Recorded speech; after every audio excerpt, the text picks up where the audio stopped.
when the producers of Orphan Black came in with a new show called Killjoys about a deep space group of bounty hunters, we jumped at it as fast as we could. So we're lucky enough to have 3 panelists from the show. First, Michelle Lovretta, the creator and executive producer.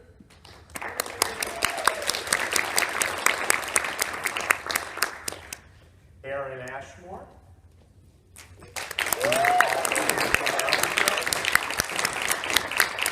And Emily Andras, a consulting producer on the show.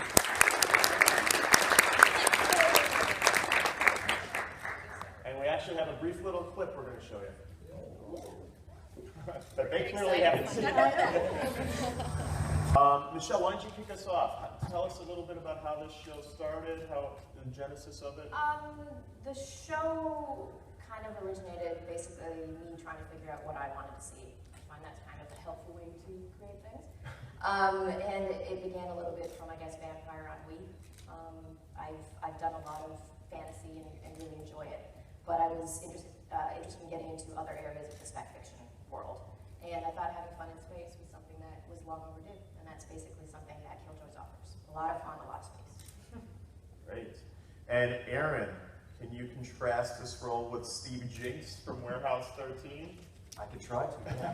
First, guys, hi. How's it going? Okay. Not the reaction.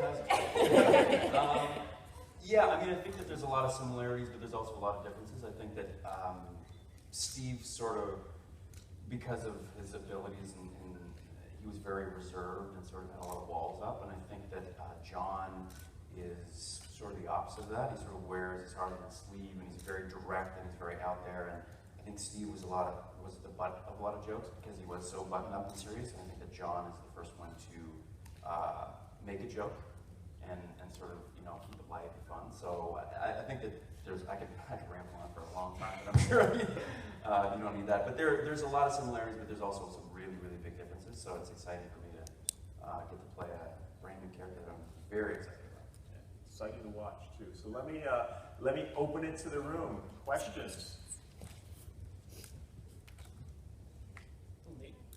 Yeah, Colin. I have a couple of questions, but I won't ask any Orphan Black questions, which I really, really want to. They shoot us. Just so you know, there's all the clones. Will there be any clones on this show? Nice segue, but not that I'm aware of. Yeah, no. So actually, my question is really for Aaron. You just left the popular sci-fi show Warehouse 13. What's it like being an actor who had a stable kind of job on a hit series sci-fi show, and then kind of not knowing where you're going to be next, and then ending up with something like this? What's that transition like? Well, it's always difficult when you end a job as an actor. You're thinking you're never going to work again. You're a has-been. But I really enjoyed my stint on Warehouse 13. It was amazing, and sort of finishing. You don't know exactly where you're going to end up, and I think part of me wanted to try something different and do something different. So I ended up doing a pilot for like a cop show, and it was fine.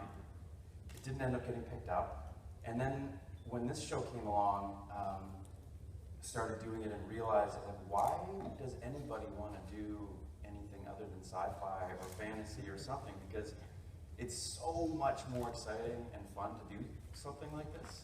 You get to create a world, you know, like in this show, there's like a whole culture and different language, you know, like sort of the way we speak and stuff like that. You know, like just creating this whole thing is so much more exciting than doing, you know, a regular sort of show. So it's always difficult, and you're never sure where you're going to go. But I was very, very happy to end up back on Syfy, doing a sci-fi show. It is, honest to God, way more fun than anything else. Then you get to come and hang out with us every year.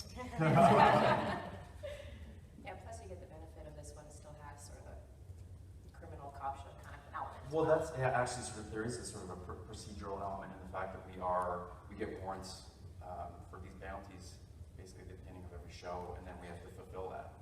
So we're kind of, except for we're not like boring cops. No, you get a spaceship. Yeah, we get a spaceship and space guns. It's Yeah, so you know more to ask for. Brandon Neal with Syfy Store. A couple readers sent me in these questions, but they're similar, so I'll just combine them.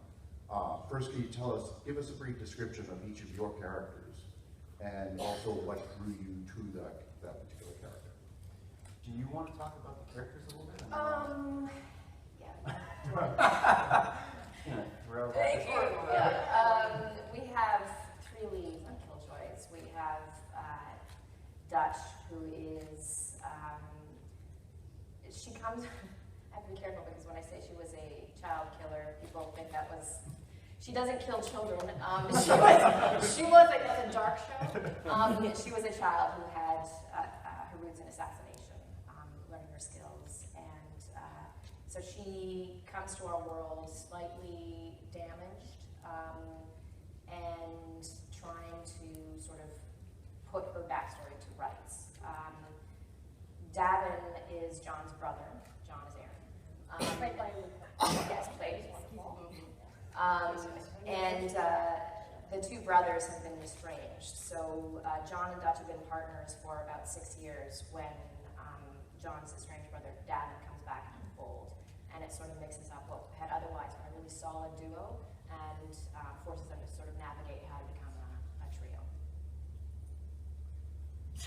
And as far as being drawn to the show, I think for me, the pedigree of everybody involved, Michelle, I'd done Lost Girl, and I had a little recurring part in that, and really enjoyed that show.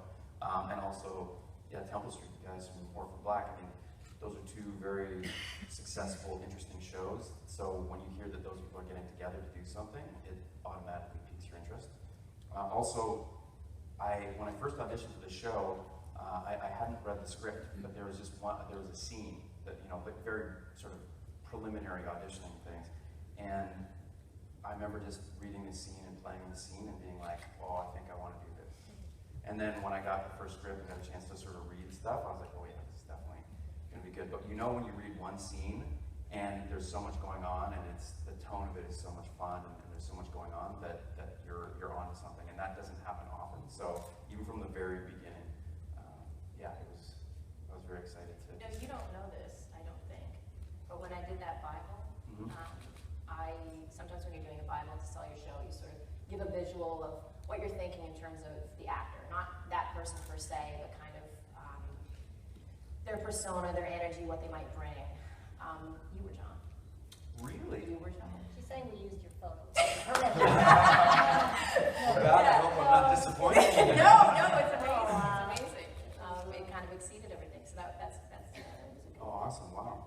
I'm glad I didn't know that before. That Yes. was like a lot of strange a little bit of pressure. pressure. Oh, yeah. Or if you didn't get the gig, you're like, I really had that one nailed. It was literally my Ashmore choice. type, yeah. Yeah. And I heard Ashmore type. Is Sean Ashmore available? Yeah. Well, interesting. I did not know that. That's cool. Aaron, can you tell us a little bit about some of your favorite gadgets and weapons you're going to use on the series? Yeah, well, I get to sort of work with, I don't know if I'd be the tech guy. I mean, in a way, yeah, I'm definitely proficient at some of the technical stuff. But I think probably my favorite sort of techie thing on the show is our spaceship. And her name is Lucy. And I think that's sort of one of the coolest things because in a lot of ways she is the 4th character in our sort of group. And I didn't really realize that. I mean, I sort of thought about it, but the further we get into the show, the more she's just sort of always there. She's always a constant. And there's almost a level sort of now, like just a little bit of a personality in a way that's sort of starting to come out. So I really enjoy that idea of the ship, of Lucy, and sort of seeing where that can go and working with her. And it looks amazing too, the spaceship, like when you get to sit in a chair, and I can fly most of the time too. So the first time I did that was pretty incredible. I felt like a space captain. Pretty sweet.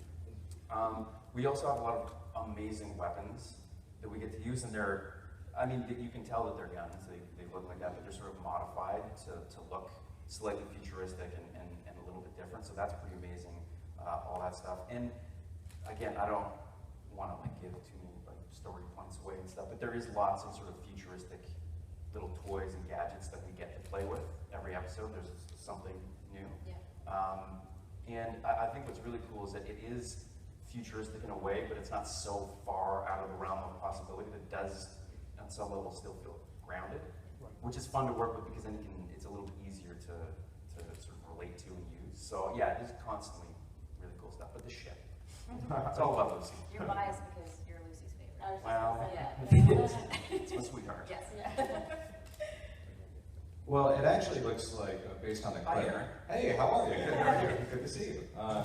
It looks a little bit like there's tonally sort of similar to Firefly, if I can go there. It's fun, playful, it's got a little bit of grit to it based on what I am seeing.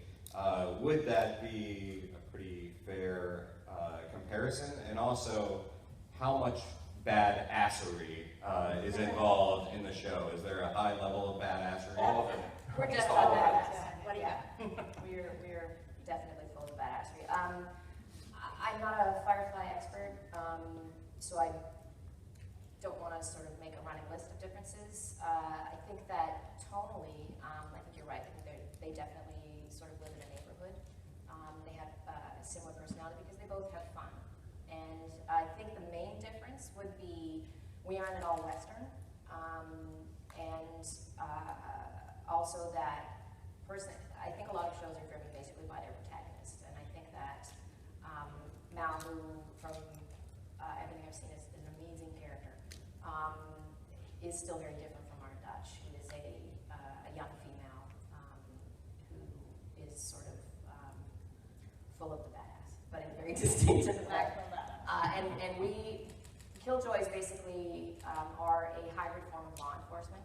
So they are still a little bit sort of working for the man. They're trying to figure out their way in terms of how they conduct themselves, how they are able to go after their warrants without being entire renegades. They have a system that they have to work within.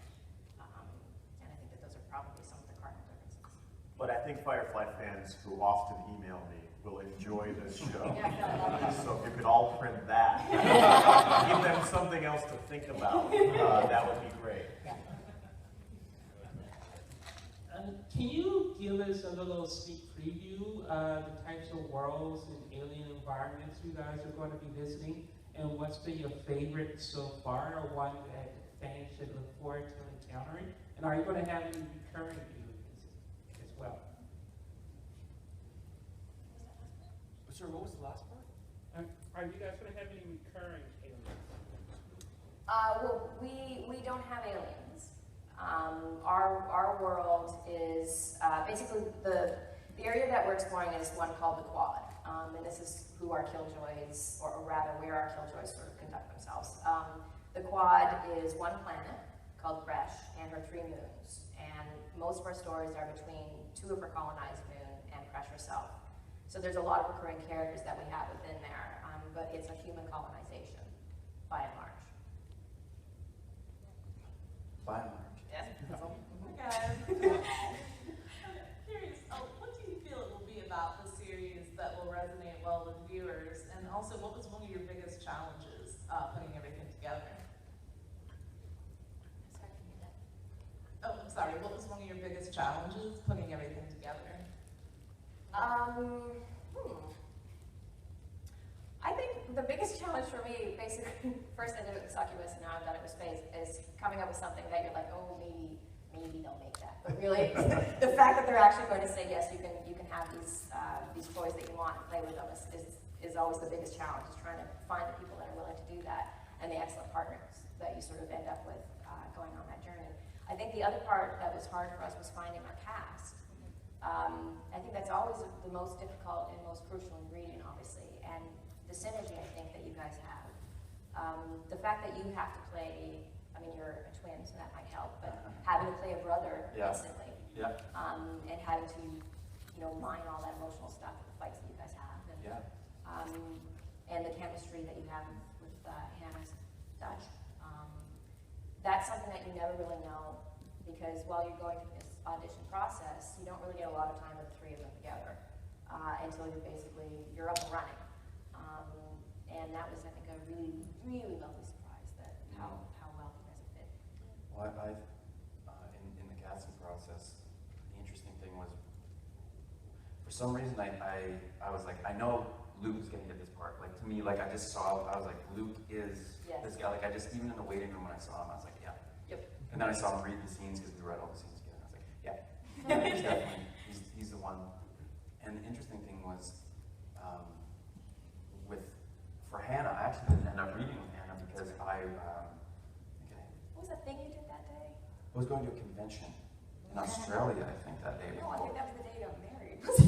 No, not that day. Oh, okay. I did. Oh, when I tested for the show, it was like 2 days before I got married, and the end of the second day, I was like, guys, I have to be out of here at noon because I've got my rehearsal that I have to go to. My wife is gonna kill me if I don't. I mean, she'd understand, but she'd also so that was a bit of a whatever. But I remember I had heard that I got the role and that Luca got the role, and there's some really talented girls that had auditioned. And I remember I was saying to my brother, I said, yeah, there's some really great girls that auditioned for the part, but I don't think I saw Dutch. And you know, like that's just me, like I didn't at all. And then like 5 minutes later, I got a call saying, okay, so you and Luke have the roles, but they're still looking for their Dutch. Can you come in for another read, a chemistry read? And I was like, aha, I knew it. So you're right. I mean, as far as like that difficulty in that finding the right people that kind of work together and having a limited time to do that, it's tough. I think it's probably one of the hardest parts of your job. Yeah. It's like, go be charming, have chemistry. It's gonna be over here with the camera filming it. Yeah. And then I think the makeup of the team and the characters as well will resonate with the viewers. Just to answer your first question as well, like it feels quite fresh actually. You may be surprised at the way the team interacts. I think it's unexpected, but feels really grounded and fun. And as they try to find their way, I think that's a great journey to go on. As they try to find their way working together as Killjoys, it's a gas. Do people say it's a gas anymore? Bring it back. They do in Orlando. Yeah. We got time for one more question, guys.